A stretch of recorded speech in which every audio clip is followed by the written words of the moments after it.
My friend Brady is going to come share. So come on up.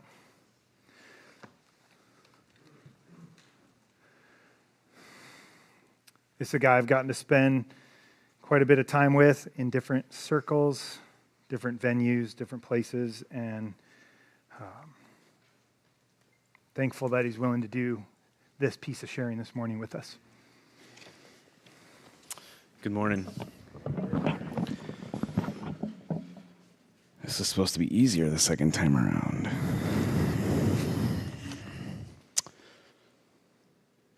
When Jason asked me if I'd be interested in sharing, I thought that certainly doesn't sound like very much fun.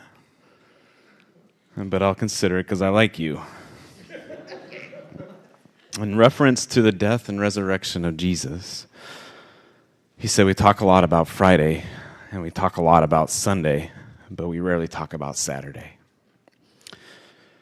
So here I am to share my Saturday with you. My Saturday started in mid-October.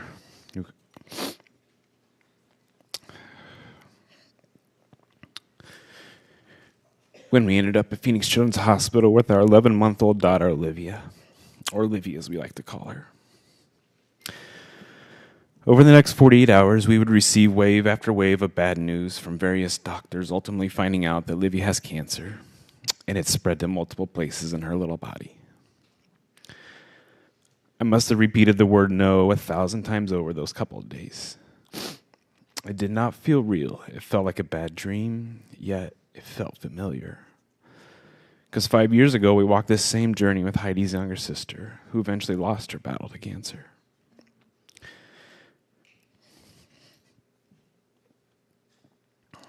We would spend the next couple of weeks in the hospital as Livy recovered from surgery and began her first round of chemo. During that time, I slowly came to grips with the fact that this is actually happening.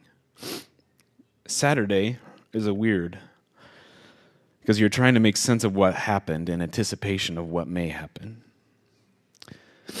Saturday feels like the longest day ever, and you experience more emotion than you even knew existed. Saturday is a vulnerable place to be, and is a hard space to be in, yet there are moments of incredible joy and beauty along the way that cannot be ignored. During this season, there have been moments God has clearly spoken to me. 3 days into this fiasco, I'm walking to my car at PCH and clearly sense God saying to me, this healing process is for you too.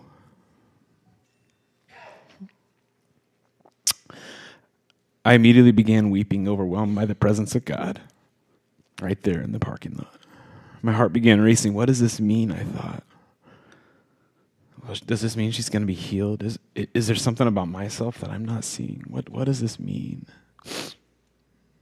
A few weeks later, I find myself here in this auditorium. And as we were worshiping, I distinctly hear him again. And he says, watch and worship.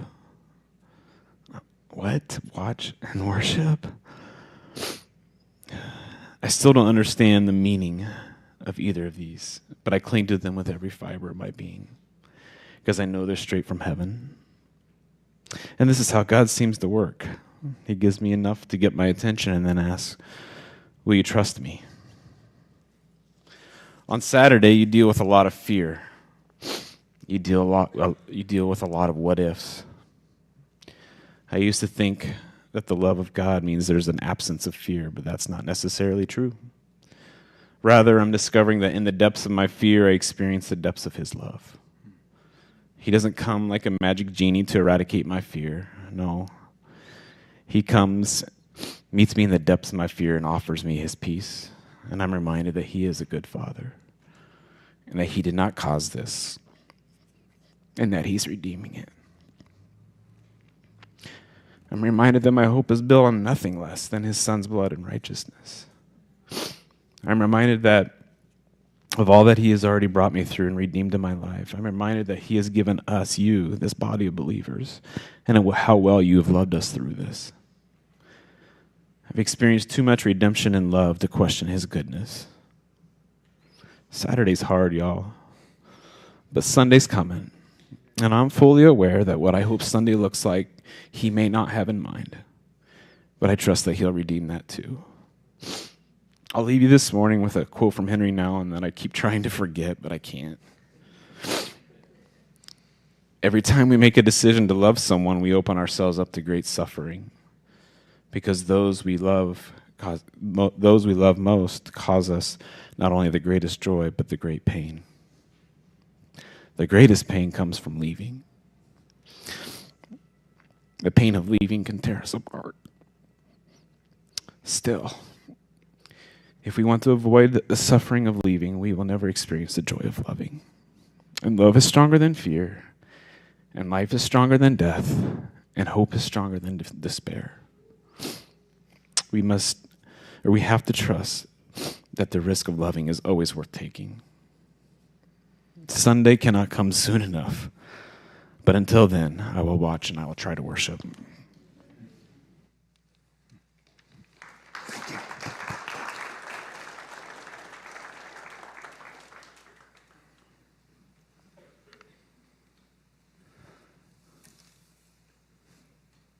Can we just sit with that for a minute? However it hit you, I just ask you to stay in that and feel that for a little bit.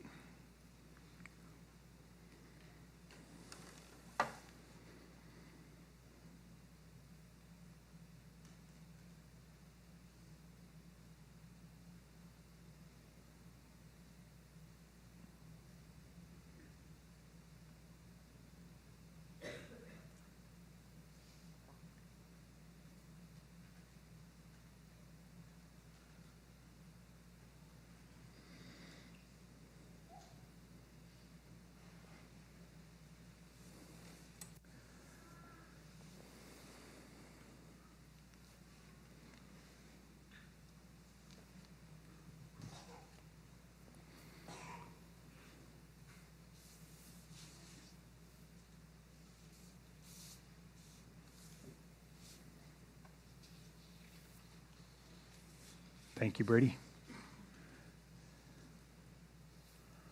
Thanks for liking me enough to do that. What if we don't have Saturday?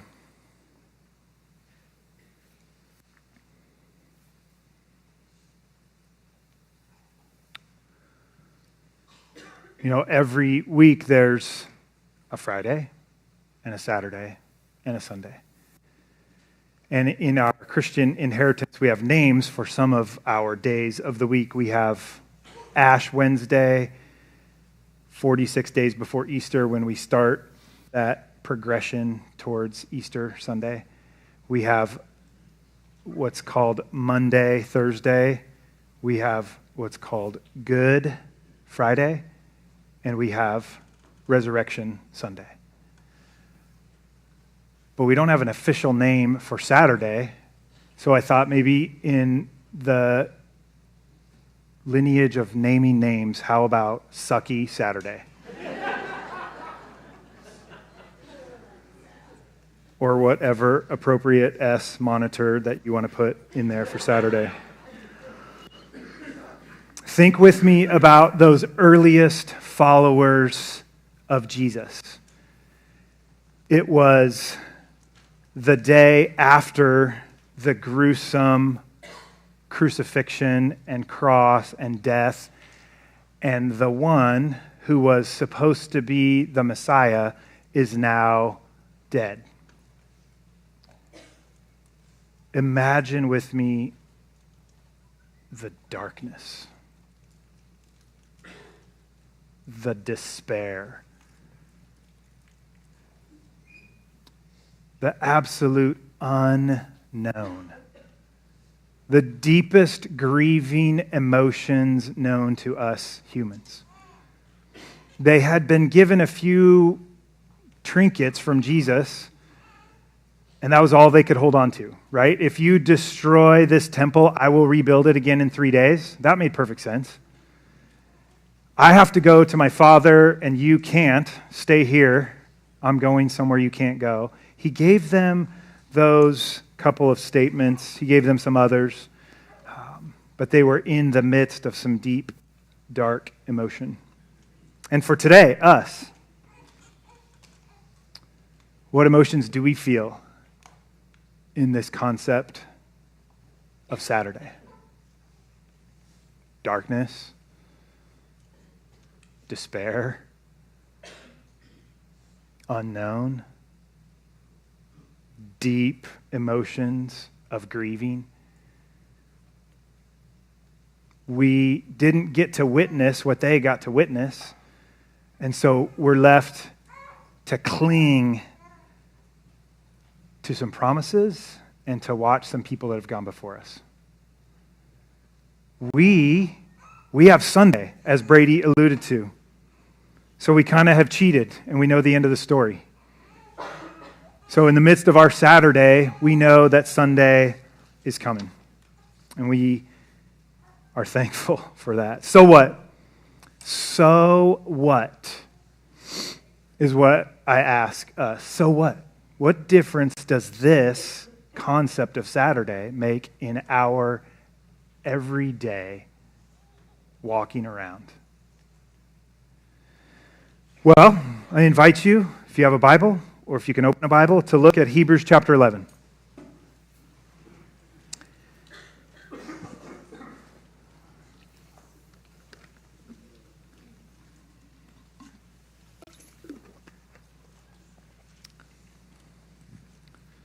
John, are we at 1 and 2 and 3?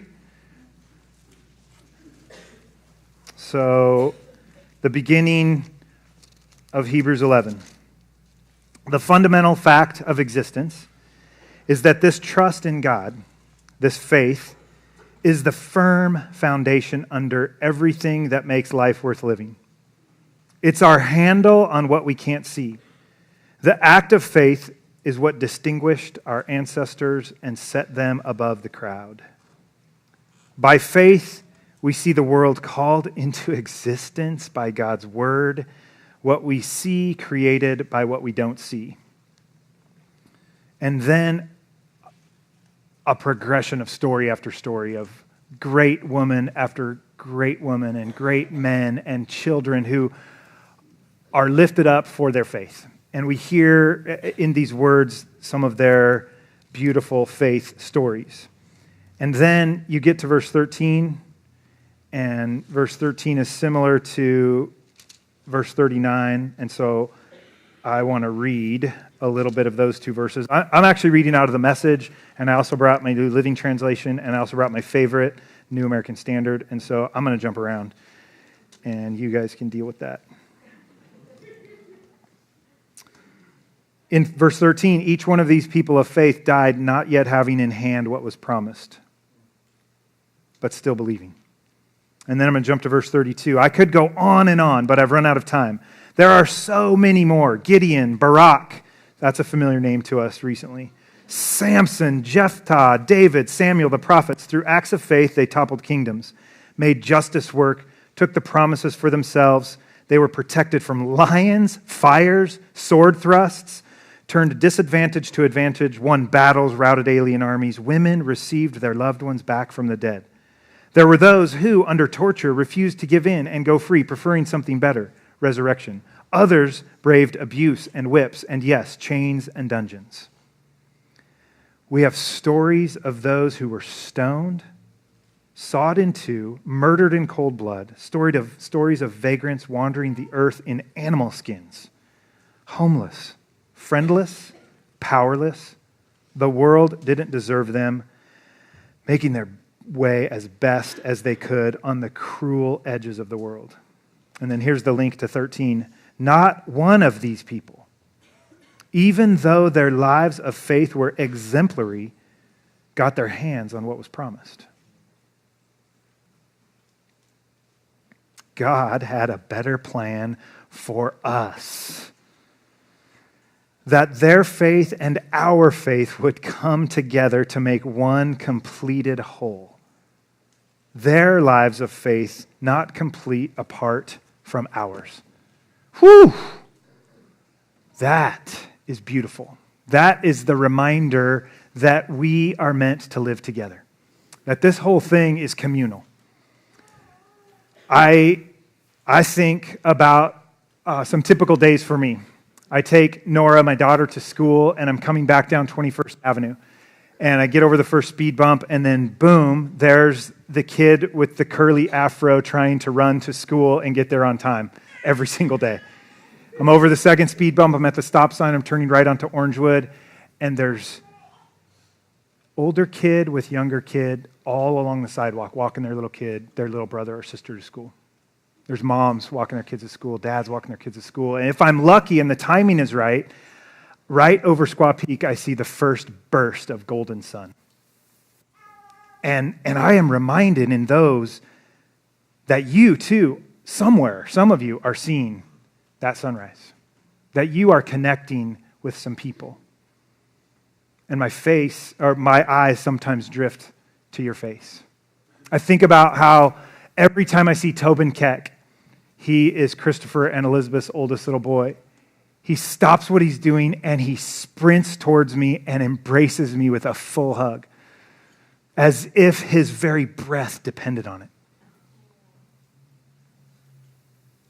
Every time we get a kiss, every time we get a hug, every time we're invited over to somebody's house and share a meal with them, when someone says, hey, could I tell you my story? Would you listen to me? This is all this communal living that we are in together.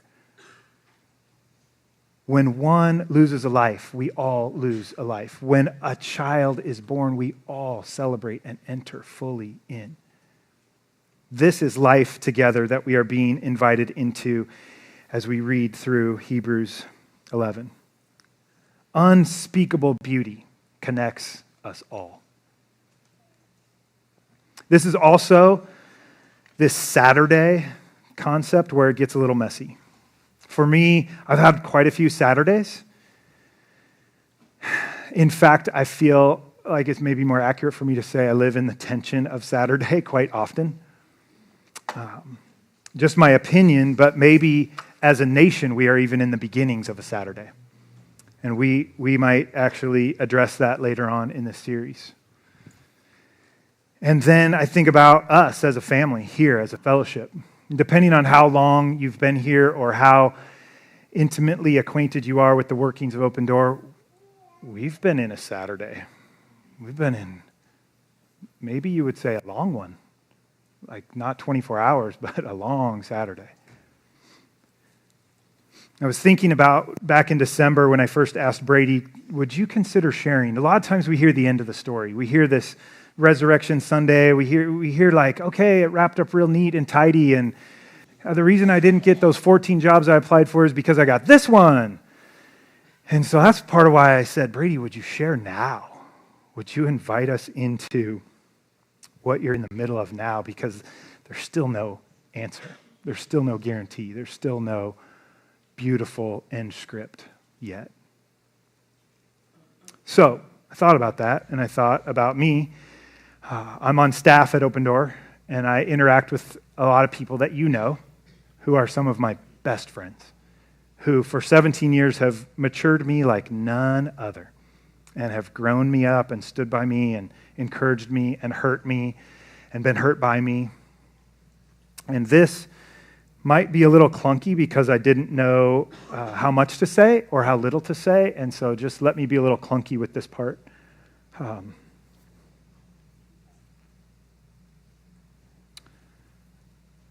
The 8 of us as elders are in a little funky Saturday and have been. And me personally, I've been in some of this with some of my brothers who I sit with every week, who I walk with, who I love, who are tenderhearted to me, but we've been in this.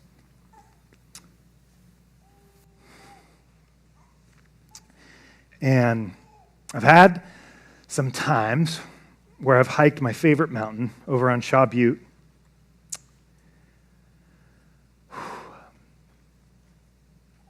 And said to the Lord, I'm just done.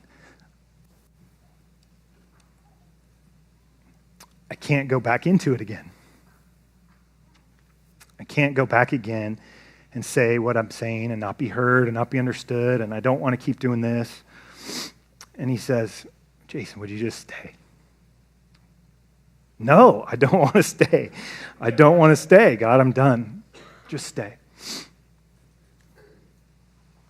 No way out, no promise, no word from the Lord of stay, because then it'll get to be this. Just this little stay. And then I get down the mountain, and Jim or Tom or Sam, sometimes Shannon or Louise, sometimes Dennis, will remind me where my hope is. Sometimes I just want to take my ball and go home, play all by myself. I don't want your heads to spin like, okay, who is it? Who's Jason upset with? All of us probably could stand up here and say, we've had some Saturday funky with each other. And I'm just telling you that today, I'm still right in the middle of it. I don't want to go. I don't really want to take my ball and go home. I want to say, God, what do you have in this for me? And so I'll get down the mountain, or I'll even be with one of those brothers or one of my sisters encouraging me, and I'll just say, God, what is in this for me? I want to know. So I share that to say, I'm in the middle of this too, with no clear way out, and yet great hope to say, my hope is in you. My hope is in you. We kind of know the end of the story, and so it does feel in some senses like cheating. But every Sunday, there's a Sunday that comes. Every week we get this. So Hebrews 12, let's keep going in this story. Hebrews 11, story after story of faith, of trust, and yet it is dependent on us staying the course with each other and coming together. I think I'm going to go out of this one, my New American Standard. Therefore, and anytime there's a therefore that you're reading in your Bibles, would you be willing to pause and not read another word and first go back and read the therefore? And so please, this week, if you haven't recently or ever, read chapter 11 of Hebrews and get acquainted with those stories. They're beautiful. Therefore, since we have so great a cloud of witnesses surrounding us, let us also lay aside every encumbrance and the sin which so easily entangles us, and let us run with endurance the race that is set before us, fixing our eyes on Jesus, the author and perfecter of faith, who for the joy set before him endured the cross, despising the shame, and has sat down at the right hand of the throne of God. Has sat down and is still at the right hand of the throne of God. Consider him who has endured such hostility by sinners against himself, so that you may not grow weary and lose heart. This phrase, fix your eyes on Jesus, this intentional gaze to move away from what you're fixed on to Jesus, has a couple interesting meanings to it. So there's that one. There's the turning your eyes from your situation or your circumstance or your thing or your hard person, literally turning your eyes to Jesus. But there's also this thought that you would turn your mind to another. So it's not only the physical act of, okay, I'm going to turn my eyes to Jesus. There's also a lot going on up here that can be turned to Jesus. Turn your mind to the one who both started and finished the race. So some questions. Rhetorical. Why are you in this Saturday right now?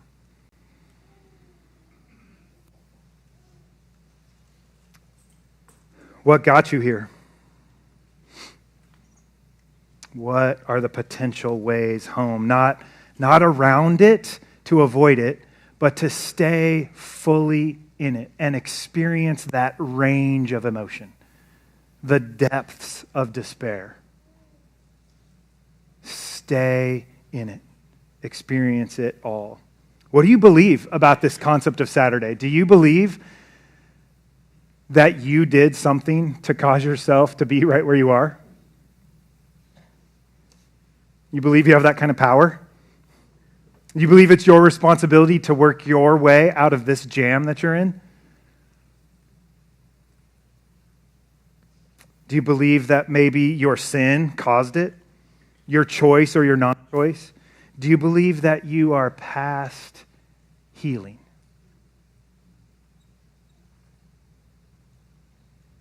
Do you feel like maybe you don't get to hear from God anymore? Or maybe you're not eligible for that full blessing of God? Saturday isn't going to fix it. This concept, it's not going to fix it. Let me just stay in Saturday. God, give me 26 hours. Maybe 26 hours will do it for me. 28 hours, I'll stay 30. Maybe 2 Saturdays back to back. And then, okay, it'll be over, right? We'll be through it. The relationship will be healed. The fog will lift. The chokehold that causes it to be difficult to take a breath, that'll go away, right? The promises that we want are not always the promises that come true for us in this Saturday space. Saturday does allow us to turn our eyes and our mind to being fixated on someone different. It does give space for a full perspective shift. It's the place where you can become aware you are not alone. You are not the only one who is going through this or who has gone through this. It is this from Romans 5 that we were in earlier a couple months ago. Romans 5, 3, 4, and 5. I brought this Bible. I might as well use it once. We can rejoice too when we run into problems and trials, for we know that they are good for us.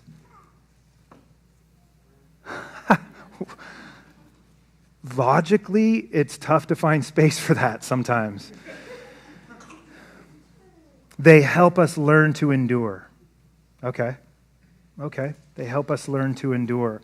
And endurance develops strength of character in us, and character strengthens our confident expectation of salvation. Another word for that is hope. And this expectation, this hope will not disappoint us, for we know how dearly God loves us because he has given us the Holy Spirit to fill our hearts with this love. So for us, practically, this whole deal, what would change in your life if you had a name for it? If you could call it Saturday?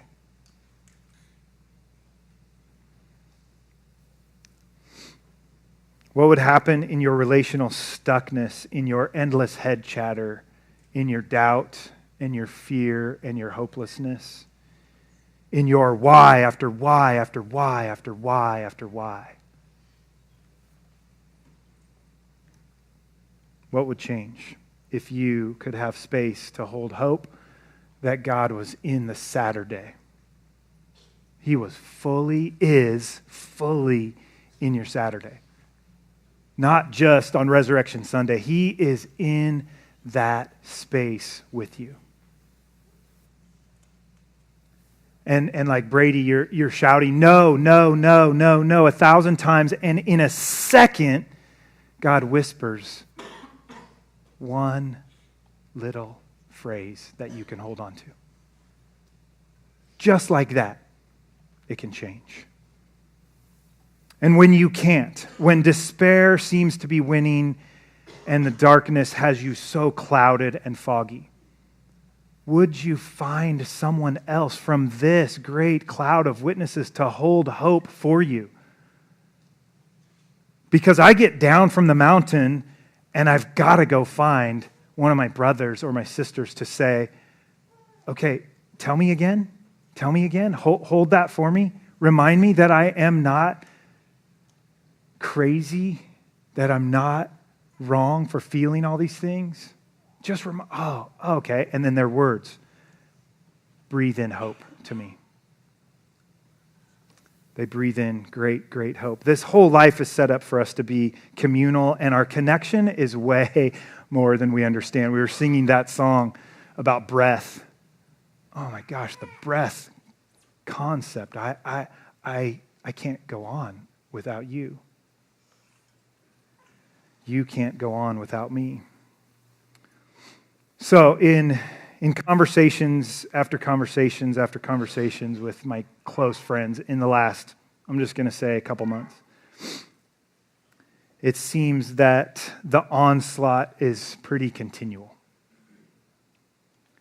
And I find myself more often than not wordless and just to say, I'm with you. It's about all the words I've got. I'm with you. We want a solution to everything. We want a solution. We want clarity. We want a nice, objective, tidy little box to put everything in. We want to objectify it. We want to say, okay, this is what it is. We want an answer. We want to have that figure. I got it figured out. And that is not faith. That is not faith. Longing for clarity and banking everything. Just give me this answer, clarify this, make sense of this. That is not hope and faith. It is not in certainty. Faith is leaning into what we cannot see. Faith is drenched in our absolute dependence on a living God who pushed that stone out of the way and called forth to his son, hey, I've been apart from you for 24 hours. That's long enough for me. Can we come out and go play together? We've got some love to go give. We've got places to go explore. That's where faith enters in, that kind of dependence. Faith is everything that moves me to worship. When wave after wave hits you, and you find yourself barely able to make out the shoreline, when you can't make sense of it again,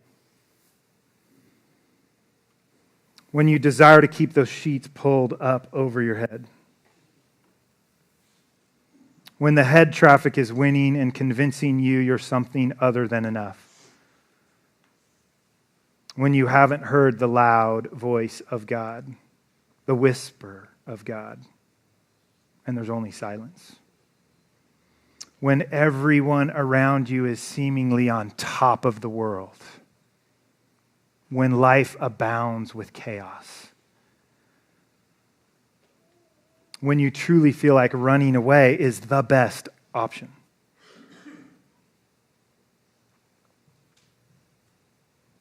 When your eyes fill with tears at the thought of him or her. When your heart feels like it will implode. When your cynicism is the only grid you can see through.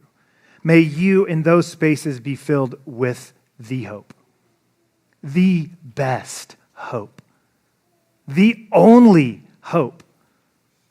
Jesus is not just the Sunday school answer.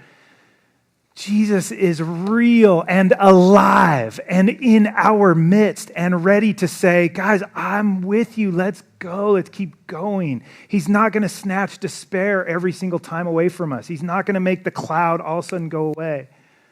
But he isn't going to leave us abandoned and alone. And so may you cling to one other person who has their head above the waterline when your face is thin. May you believe in the redemption of all things. And may you come to believe that Saturday, while it does have its place in your story, may you believe that Sunday and the endless joy is on the horizon. May you choose to face your Saturday with reckless anticipation of the faithful who have gone before. And may you embrace a deep faith that has open hands walking into every day with the posture of, Father, what is in this for me? And together, may we hold this statement, He has He is in charge of it all, and he has the final word on everything.